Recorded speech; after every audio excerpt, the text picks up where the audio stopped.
Welcome to Dependable Flame, where we explore vintage petrol lighters, ashtrays, tobacconiana, and other useful mechanisms.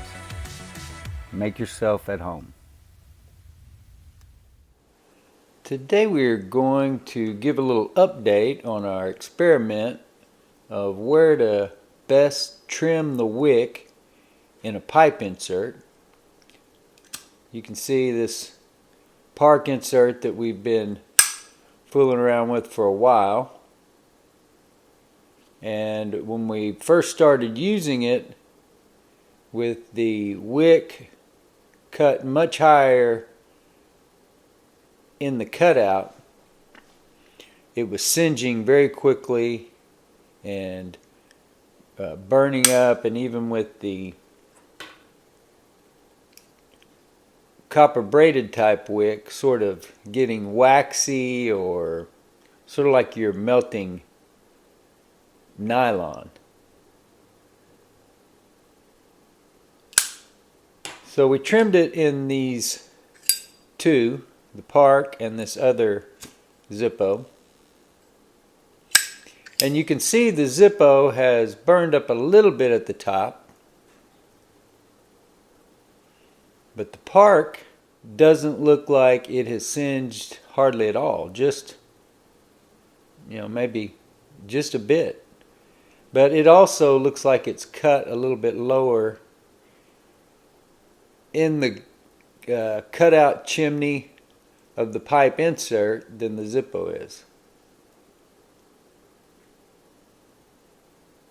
So what we're going to do is continue. I'm going to keep this one where it's at, just for experiment's sake, just so we know where we were at with these two, because this insert is going to get installed into this red anodized Hawthorne roofing, heating, air conditioning company advertising lighter that does have a blemish or two. But you'll see a video coming for this soon, because that's how I'm going to sell this lighter. Pipe insert. The other insert, the original insert, was ruined trying to get the broken flint spring screw out. So as I said, we're going to leave this one knowing that it is singeing a little bit at the top. Nothing major.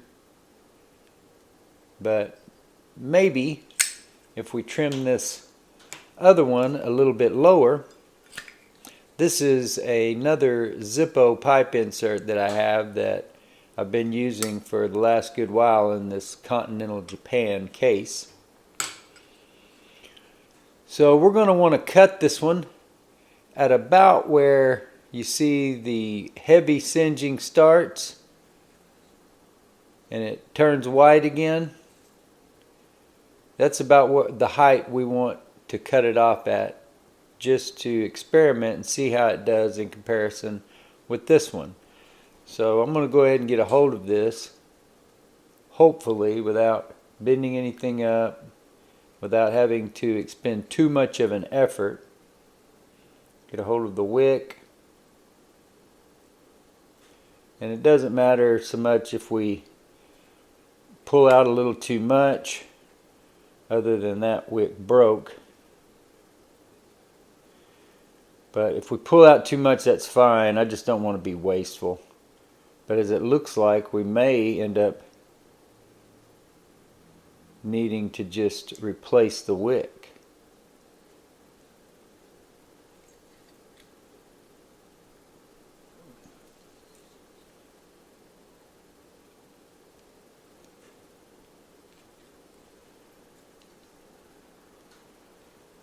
I'm having a really difficult time getting a hold of this.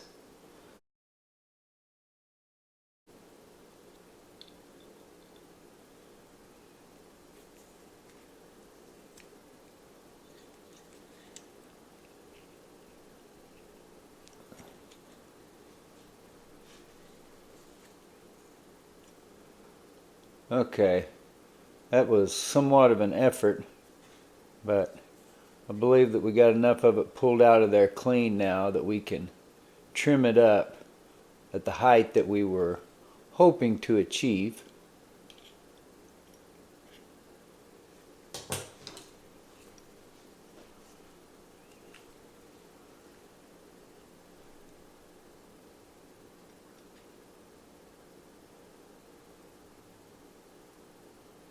Trying to be in the bottom half of the cutout, the pipe cutout.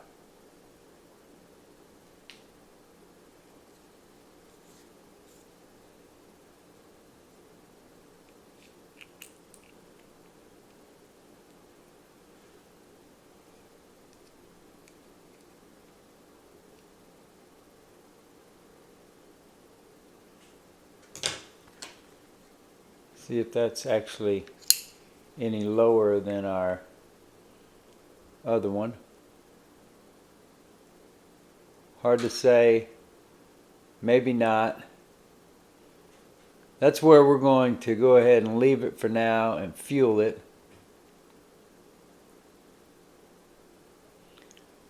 And then we'll just see how it reacts.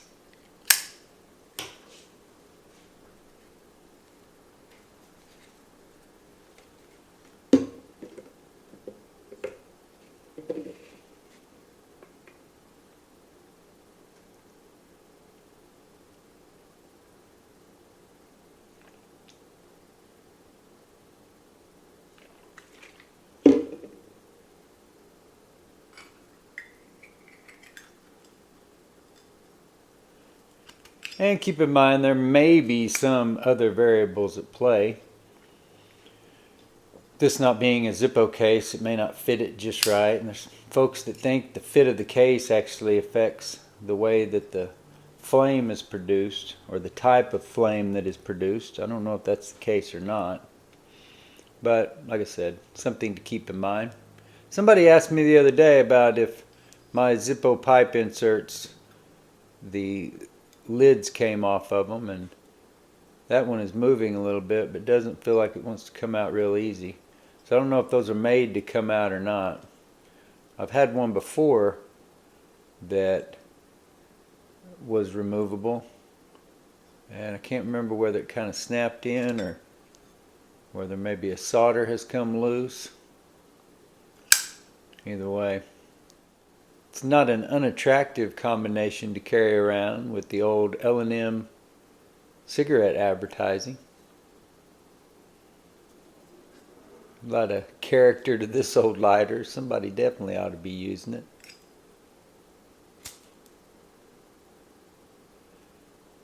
So no problem lighting up.